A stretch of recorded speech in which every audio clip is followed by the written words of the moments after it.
My wife betrayed me, walked away when I was at my lowest. 4 years later, she's back, begging for a second chance. But she's not ready for my answer.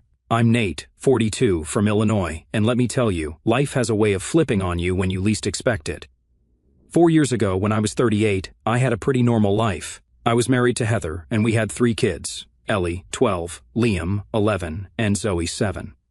I worked as a construction site supervisor. It wasn't exactly cushy, but it paid the bills and gave me a sense of purpose. I liked knowing I was building something. Everything felt stable, or as stable as life can feel when you're raising 3 kids and constantly juggling work and family. I wasn't perfect, but I was showing up, late nights on the site, weekends fixing things around the house, and, when I could, making it to Ellie's volleyball games or Liam's science fairs. Zoe loved drawing, so she'd often sit with me in the evenings, showing off her latest masterpiece. I lived for those moments. Then, one Tuesday afternoon, everything changed. It was a rainy day, which always made the site a little sketchy. I was out inspecting some scaffolding on the second floor of a new warehouse we were building. It was the kind of thing I'd done hundreds of times. Honestly, I didn't think twice about it. As I stepped onto the platform, there was this sharp snap, like someone breaking a thick branch. Before I could react, the whole thing gave out beneath me. It wasn't slow or dramatic like in the movies, it was just gone. I fell 2 stories straight onto the concrete. The weird thing is, I don't even remember the pain right away. It was more like my brain shut off the sound and feeling for a few seconds. I was lying there, staring up at the gray sky, thinking, well, this is bad. My body wouldn't move, and I couldn't tell if it was because of the impact or sheer panic. The guys on the site rushed over. I could hear their voices, someone yelling to call 911, another guy trying to talk to me, telling me to stay awake. I remember thinking, am I dying? Is this it? The paramedics came, and everything after that was a blur. I remember flashes, sirens, bright hospital lights, someone cutting my shirt open. I must have passed out because the next thing I knew, I was waking up in a hospital bed, strapped into more equipment than I'd ever seen outside of a sci-fi movie. A nurse was there when I woke up, all calm and professional. You've had quite the fall, she said. We had to do surgery on your back. You're stable now, but there's significant damage. She didn't sugarcoat it. I had fractured several vertebrae in my lower back, broken 2 ribs, and torn up my right shoulder. The doctor said they'd done everything they could, but the damage to my spine was severe. You may never walk properly again, the surgeon told me the next morning. He wasn't mean about it, just matter of fact. That was the moment it all hit me. I'd gone from being a guy who could carry a 100-pound beam up a flight of stairs to someone who might need help just to stand up. My job? Gone. The way I supported my family? Gone. Even basic stuff like running around with my kids or fixing a leaky pipe seemed like it might be off the table. Heather was there when the doctor told me. She cried, which I appreciated at the time, but there was something about the way she cried that stuck with me. It wasn't just sadness. It was like she was overwhelmed, maybe even resentful. I noticed she kept glancing at her phone, texting someone, which felt odd. I tried to chalk it up to stress. The first few days in the hospital were rough. The pain was constant, even with the meds, and I was too weak to do much of anything. Heather was around, but not as much as I thought she'd be. She said the kids were scared to see me like that, which I understood, but it still hurt. I wanted to see them more than anything. My mom visited a couple of times, and my brother Mike came by when he could. The worst part wasn't even the pain or the surgeries. It was the not knowing. I kept asking the doctors if I'd ever walk again, and they kept giving me the same vague answers. We'll have to see how your recovery goes. Every time I heard it, I felt more hopeless. By the second week, I started physical therapy, which was its own kind of torture. Just sitting up in bed felt like running a marathon. The therapist kept telling me to trust the process, but all I could think was, what if this is as good as it gets? The kids finally visited about 3 weeks after the accident. I was so excited to see them, but it was awkward. Ellie hugged me, but it felt like she didn't know how to act. Liam just stared at the floor, and Zoe wouldn't even let go of Heather's hand. Daddy's going to get better, I told them, even though I wasn't sure if I believed it myself. It's just going to take time. Ellie nodded, trying to look brave, but I could see the worry in her eyes. They didn't stay long. Heather said it was too much for them to handle, and I didn't argue. What could I say? I felt like a shell of the dad I used to be. So, yeah, that's how it all started. One rainy day, one snap, and my whole life flipped. I didn't know it at the time, but this was just the beginning of a long, messy road. And trust me, it only gets weirder from here. Let me tell you, rehab is no picnic, but honestly, it wasn't even the hardest part of my recovery. The real pain was watching my wife Heather check out emotionally while I was stuck in that hospital bed. If I wasn't already broken from the fall, what she did next sure as hell finished the job.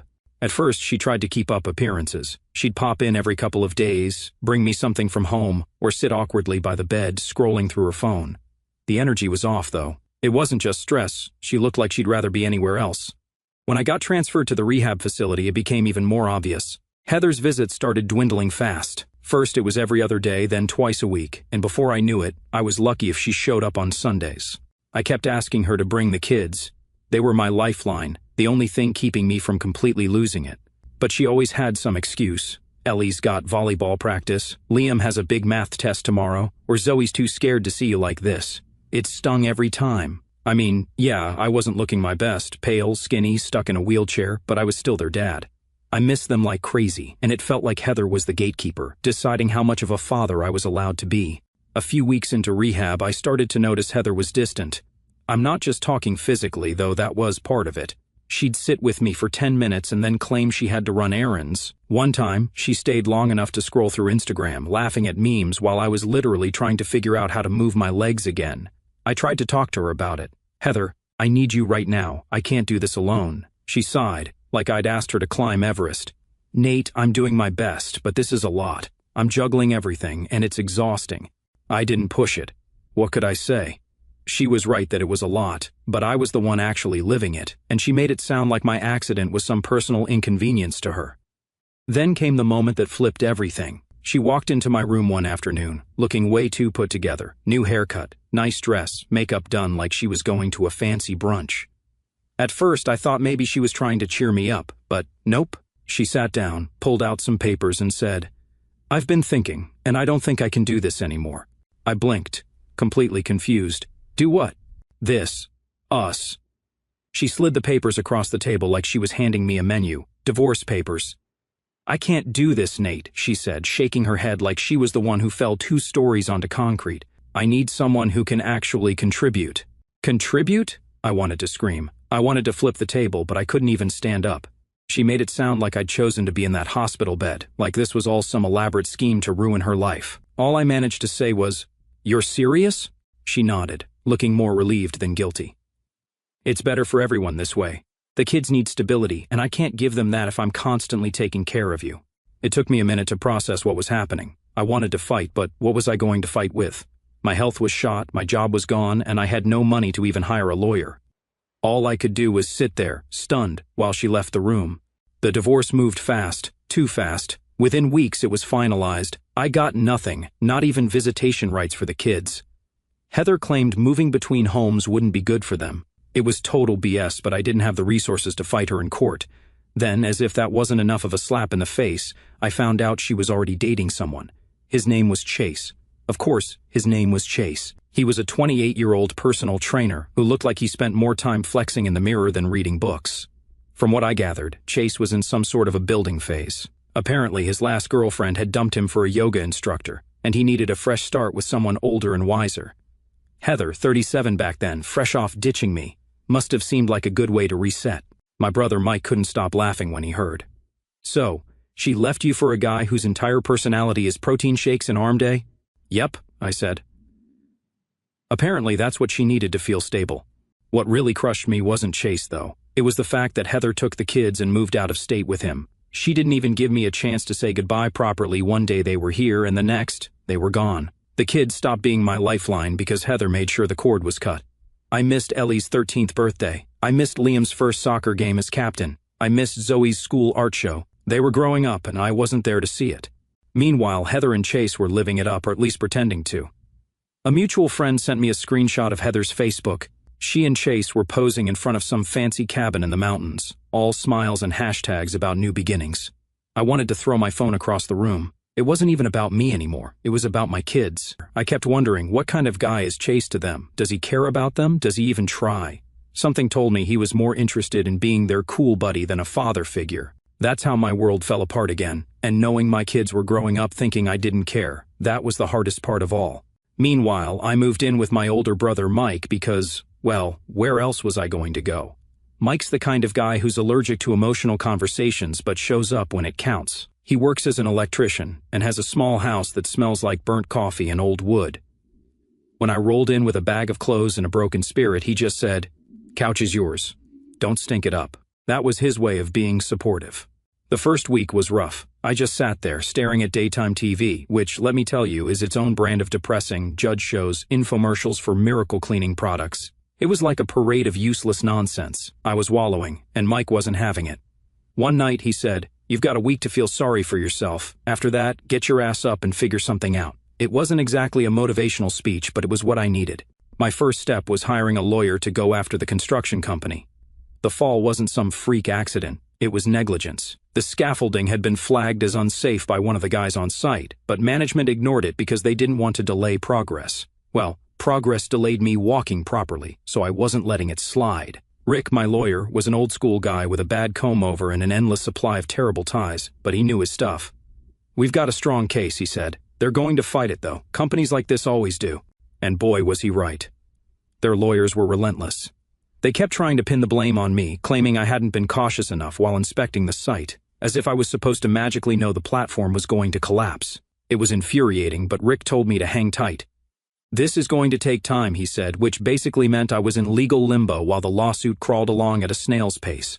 I continued physical therapy. At first, I couldn't even sit up without feeling like my spine was being stabbed, but the therapists were relentless in a good way. Every day, they pushed me to do just a little more. The small victories kept me going. The first time I managed to stand for a few seconds, I felt like I'd just climbed Everest. The first time I took a shaky step, I almost cried. It wasn't pretty, and it wasn't fast, but it was progress. Mike, for all his tough love attitude, was actually a huge help. He set up a makeshift gym in his garage with some old equipment he found on Craigslist. "You're going to hate this," he said as he handed me a resistance band. And he was right. I did. But it worked. The best thing Mike did, though, was drag me to a local support group for injured workers. At first, I didn't want to go. The idea of sitting in a circle and sharing my feelings sounded awful, but Mike wouldn't take no for an answer. "Look, these people get it," he said. "You can't keep pretending you're the only guy in the world who's been through crap." He had a point, so I went. The group was small, maybe 8 or 9 people, and they weren't the sit-around-and-cry type I'd been dreading. It was mostly guys like me who'd been injured on the job. There was Carl, who'd fallen off a roof while fixing shingles, Dave, who'd crushed his hand in a machine, and Pete, who'd gotten hit by a forklift. We didn't spend much time talking about our injuries. Instead, it was mostly war stories about dealing with crappy insurance companies, fighting lawsuits, and figuring out how to adjust to a new normal. "Man, you ever try explaining to your kid why you can't throw a baseball anymore?" Pete said one night. "I told my son my pitching arm was retired. He said, 'Good, because you were never good at it anyway.'" We all cracked up. That was the thing about the group. It was real, but it wasn't heavy. We traded bad jokes and shared tips on how to deal with the system. It felt good to be around people who got it. The lawsuit was still dragging on, and I was barely scraping by, but for the first time in a long time, I felt like I was moving forward. It wasn't much, but it was something. I kept telling myself, one step at a time, just keep going. So, about a year into my recovery, I met Emma, and things started to change.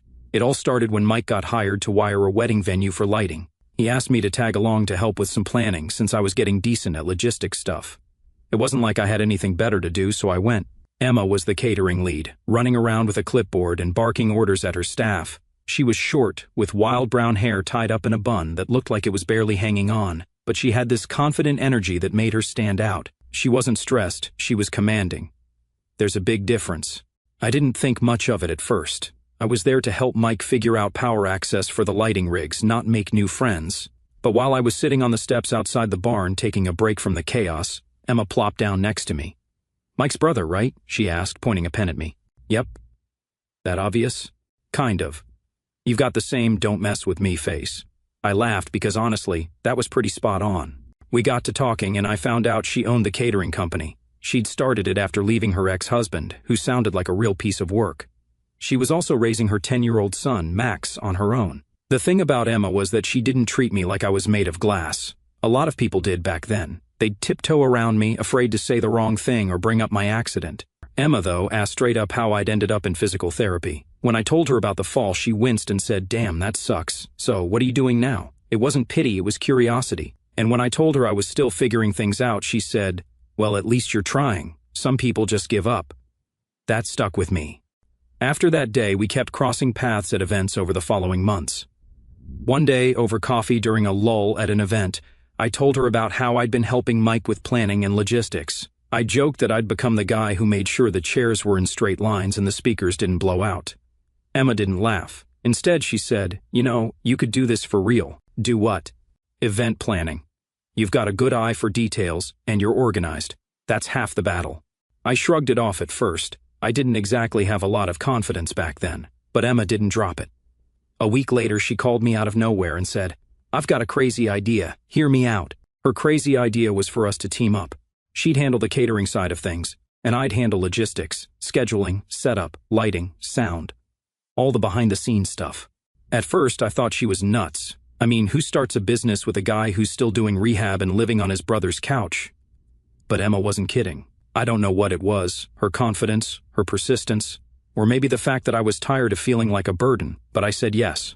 Starting a business is no joke. We were both broke, so we pulled what little money we had and started small, mostly weddings and local fundraisers. I borrowed Mike's truck for hauling gear, and Emma called in every favor she could think of to get us gigs. It was a grind, but we made it work. Max, Emma's son, was around a lot too. He was this sharp, funny kid who somehow managed to be more mature than half the adults I knew. "You guys need to chill," he said one time when Emma and I were arguing over table placements. "It's a wedding, not world peace." I couldn't help but laugh. The kid was right. By the end of that first year, our business started to pick up as we landed a few big gigs. "You're walking again," Emma said one day after an event. "You're working. You're putting your life back together. Don't sell yourself short." I didn't realize how much I needed to hear that until she said it. So that's how Emma came into my life. Fierce, funny, and exactly what I needed when I didn't even know I needed it. Together, we built something out of nothing, and for the first time since my accident, I felt like I was more than just a guy who fell off a scaffold.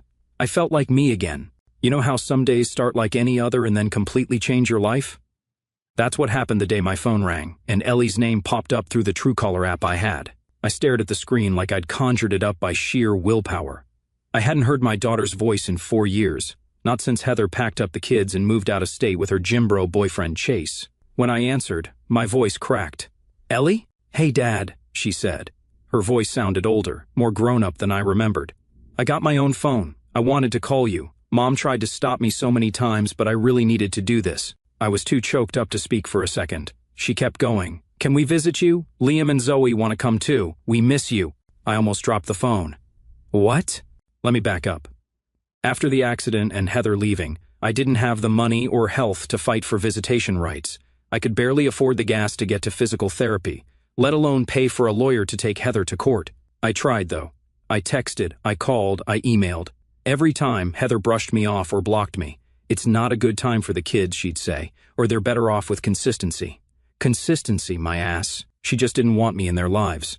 I even wrote letters, actual pen and paper letters, hoping she'd pass them along to Ellie, Liam, and Zoe. I don't think they ever saw a single one. So, when Ellie called me out of nowhere saying they wanted to visit, it felt like a miracle. "Of course you can visit," I told her. "When?"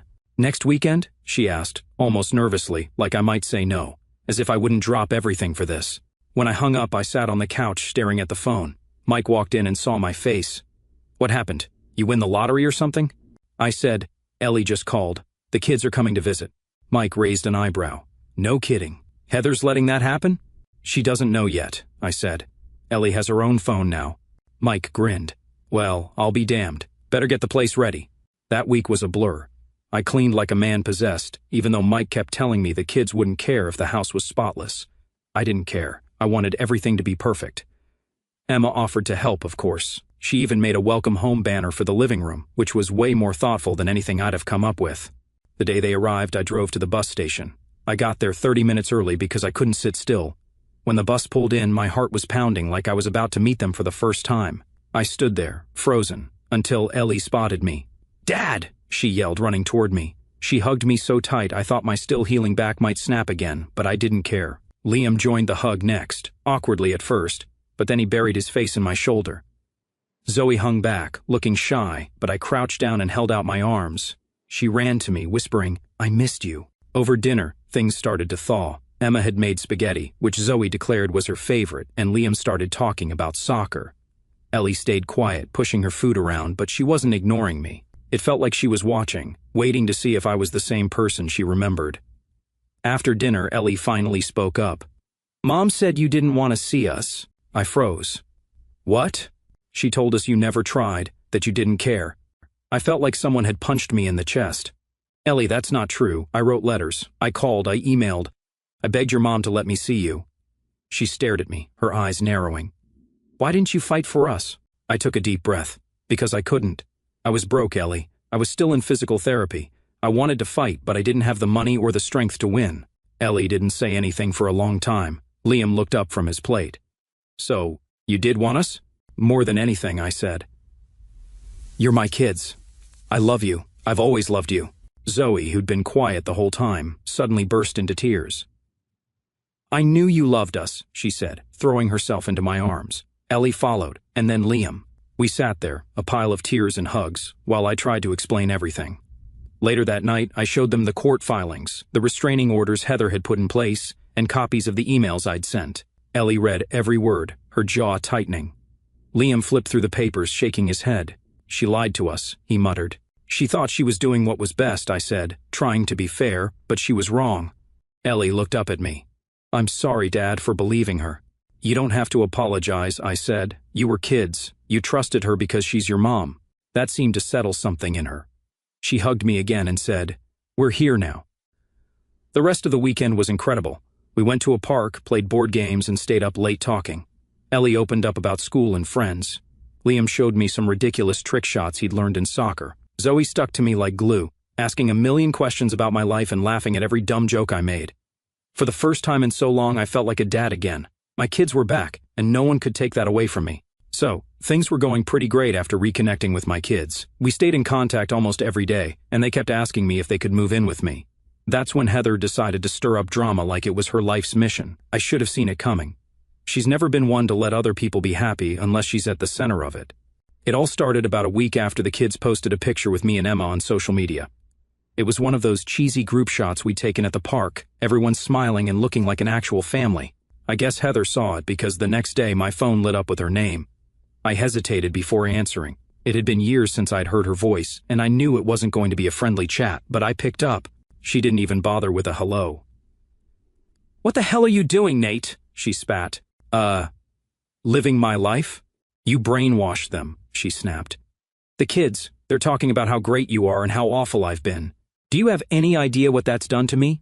I almost laughed. Heather, I didn't have to brainwash anyone. They figured it out on their own. Maybe you should have thought about that before lying to them for 4 years. That set her off. She started ranting about how Chase wasn't stepping up, how she'd sacrificed everything for the kids. I stopped her right there. Heather, I'm not the one who packed up and left. You made your choices, and now you're mad that they don't like the consequences. That's on you. She hung up on me, but I knew that wasn't the end of it. Sure enough, a week later, she showed up unannounced at my office. Emma and I were in the middle of setting up logistics for a wedding when Heather waltzed in like she owned the place. I almost didn't recognize her. She looked tired, like life had been chewing her up and spitting her out. Nate, she said, all serious, we need to talk. I sighed and glanced at Emma, who gave me one of those I'm here if you need me looks before stepping into the back. I turned back to Heather. What's this about? She launched into this long-winded speech about how Chase had dumped her. Apparently, he decided the whole family man thing wasn't for him anymore, and moved on to dating some TikTok influencer who posts videos of her meal prep routines and gym workouts. Honestly, they're perfect for each other. Heather, who'd built her entire new life around this guy, was now stuck trying to hold everything together on her own. And? I said when she finally paused for breath. And I want us to rebuild the family, she said, like it was the most obvious thing in the world. I swear I almost choked. You mean the family you walked out on? The one you traded for protein shakes and a six-pack? Nate, I was overwhelmed, she said, her voice cracking like she was trying to summon some tears. You don't know how hard it was for me back then. I just stared at her. Heather, I was the one lying in a hospital bed with a broken back. You didn't even stick around long enough to find out if I'd recover. Don't talk to me about hard. She kept going, listing all the reasons she deserved a second chance. The kids needed stability, we had history, she missed the way things used to be. It was all nonsense, and I told her so. The only second chance you deserve is a loyalty punch card at the smoothie bar, I said. That shut her up for a second. Then she got defensive. So, that's it? You're choosing her? She said, gesturing toward the back where Emma had disappeared. Yeah, Heather, I am. Emma's been here for me when you weren't. She's helped me rebuild my life. You, on the other hand, burned it down and walked away. Right on cue, Emma walked back into the room. Who's this? she asked casually, like Heather was some random stranger who'd wandered in off the street. Heather's face turned bright red. She stammered something about needing to leave and practically bolted out the door. Emma raised an eyebrow at me. "Let me guess," she said. "Heather?" "Yep." "What did she want?" "To get back together." Emma snorted. "Wow, bold move for someone who ditched you for a guy named Chase." A few days after that, Heather called me again. This time, she was calmer, almost pitiful. She started talking about how hard things were for her now that Chase was gone. "I don't know how I'm going to make it on my own," she said. I didn't have much sympathy left. "Maybe try doing what I did. Start over and figure it out," I said. She tried one last guilt trip. "What about the kids? Don't they deserve a full family?" "They will have one soon," I said. "It just doesn't include you." That was the last I heard from her for a while. Looking back, it was kind of satisfying to see Heather finally face the consequences of her choices. For years, she'd controlled the narrative, making me out to be the bad guy while she played the victim. But now the truth was out, and she had to deal with it. I won't lie, I felt a little smug watching her squirm. But mostly, I felt relieved. For the first time in years I didn't feel like I was at her mercy. I had my kids, my business, and a future that didn't include Heather. Things started getting better afterward. First off, the lawsuit, well, it took forever, but the case finally wrapped up. The construction company tried every trick in the book to dodge responsibility, blaming me, blaming the weather, blaming the guy who assembled the scaffolding. But my lawyer, Rick, wasn't having it. He tore their arguments apart piece by piece. The judge ended up siding with me, and the payout was substantial. I'm not going to throw numbers around, but let's just say it was enough to change my life. I used the money to expand the event business Emma and I had been building. We upgraded our equipment, hired more staff, and started landing bigger gigs, weddings, corporate events, festivals, you name it, we were there. The best part? I finally had the financial stability to give my kids the life they deserved. I bought a house, a real home where they each had their own room. No more cramming into guest spaces. I set up college funds for Ellie, Liam, and Zoe, something I never thought I'd be able to do. For the first time in years, I wasn't just surviving, I was thriving. The custody battle was next. Heather didn't even put up a fight. I think she knew the kids had made up their minds, and honestly, she probably didn't want the responsibility anymore. She signed the paperwork without a fuss, and just like that, they were mine again. Emma and I also got closer than ever. Running the business together had already made us a solid team, but now we were building a life together too. She was my rock through everything, and I made sure to let her know how much I appreciated her. As for Heather, well, she went back to her hometown. Last I heard, she's working part-time at a retail store and living in a small apartment. The kids now see her for who she really is. They still visit her occasionally, but it's clear where their home is now. Thanks for sticking around and reading my story. Honestly, writing this wasn't easy. It dragged up a lot of old stuff I thought I'd buried under bad dad jokes and late-night pizza runs. But hey, here we are. I'm definitely not the same guy I was before the accident. I mean, for starters, my walk is somewhere between a penguin and a zombie shuffle, which makes sneaking up on anyone completely impossible. But I've learned to laugh at it because really, what else can you do? At least I've got a good excuse for skipping leg day. Life's not perfect, but it's damn good. I've got my kids back, a business that doesn't make me dread Mondays, and Emma, who somehow tolerates my weird walking and even weirder sense of humor. And for all of that, I'm incredibly lucky. If you're reading this and life's got you pinned, just remember, it's okay to be down, but don't stay there. Take the punches, laugh when you can, and keep getting back up. You never know what's waiting on the other side, even if it's just a house full of teenagers rolling their eyes at your jokes.